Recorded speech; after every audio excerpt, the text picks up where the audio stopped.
سعودی وزیر خارجہ فیصل بن فرحان السعود نے پاکستان کا دورہ کیا۔ وزیر اعظم، آرمی چیف، وزیر خارجہ سے کئی اہم ملاقاتیں کی ہیں۔ اس پر مولانا طاہر اشرفی صاحب سے بھی جانیں گے کہ ان کی کیا رائے ہے، کیا اہم باتیں ہیں، لیکن سر ان سے رابطہ کیا جا رہا ہے، کتنے اہم ہوتے ہیں یہ دورے اور کس طرح پاکستان ان دوروں سے فائدہ اٹھا سکتا ہے؟ دیکھیے، دورے تو ہیں، یہ تو ایک تبادلہ خیال جو ہے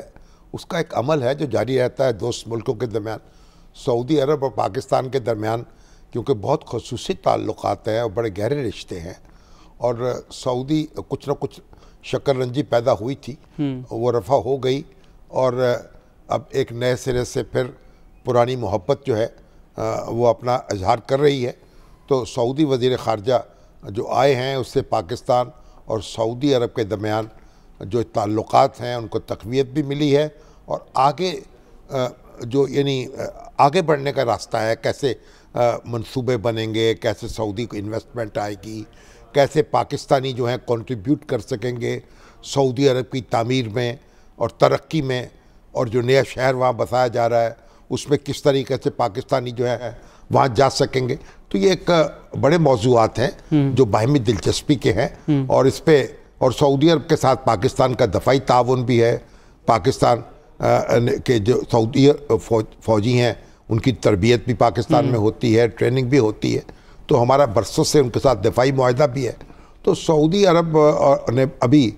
یقین دلایا، جو ابھی گفتگو ہوئی ہے کشمیر کے معاملے میں بھی اور افغانستان کے معاملے میں بھی تبادلہ خیال ہوا، پاکستان کو سپورٹ کیا اور سپورٹ کیا پاکستان کو۔ عام طور پر خارجہ پالیسی کے معاملات میں سعودی عرب اور پاکستان جو ہے ہم آواز رہے ہیں، بالکل دنیا میں انہوں نے مشترکہ موقف اختیار کیے ہیں، خواہ وہ اب کوئی عرب مسئلہ ہو، خواہ اسلامی ملکوں کا مسئلہ ہو، خواہ عالمی سطح پہ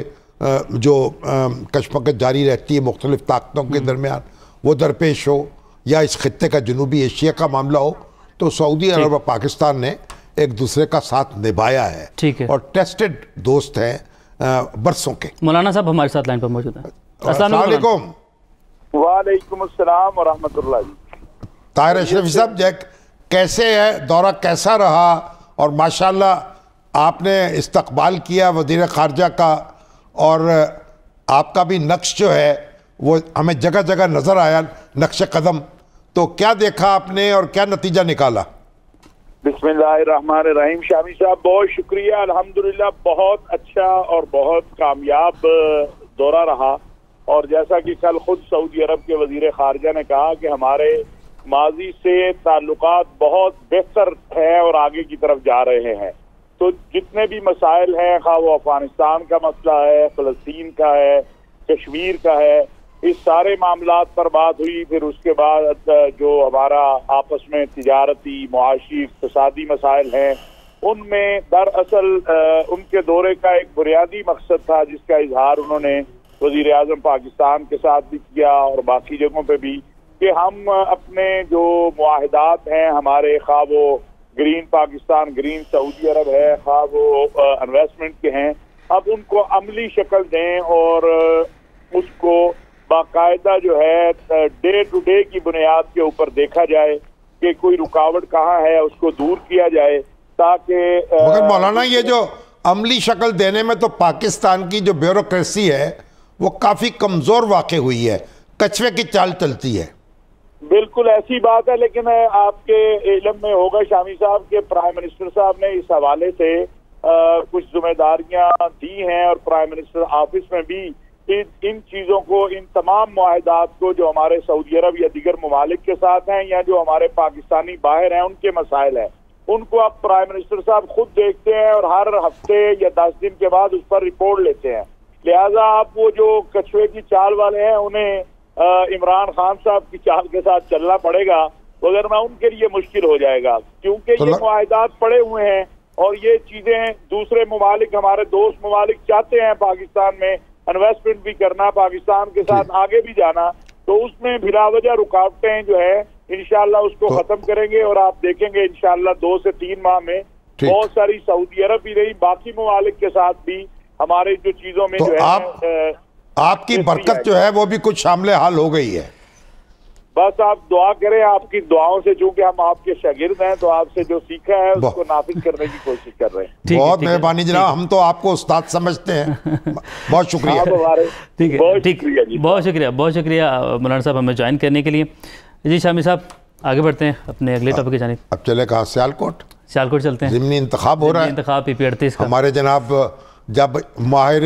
امور انتخابات جو ہیں ہمارے انتخابات حبیب سے پہلے اکرم نتائج صاحب بتانے والے ہمارے سامنے موجود ہیں، پیشگی نتائج بھی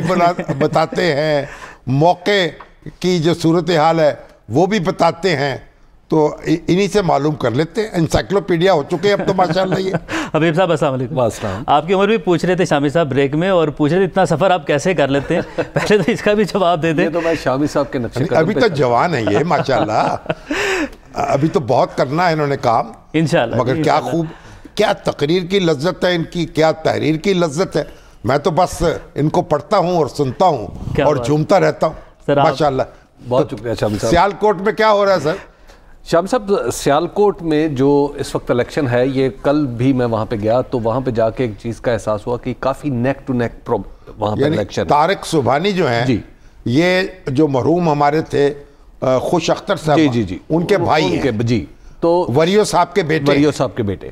شام صاحب، ان کے یہ تو ایک ایسا اسٹیبلشڈ خاندان ہے اس علاقے میں، وریو خاندان کے برسوں کی حکمرانی ہے، برسوں کی حکمرانی ہے، جیتتے آ رہے ہیں،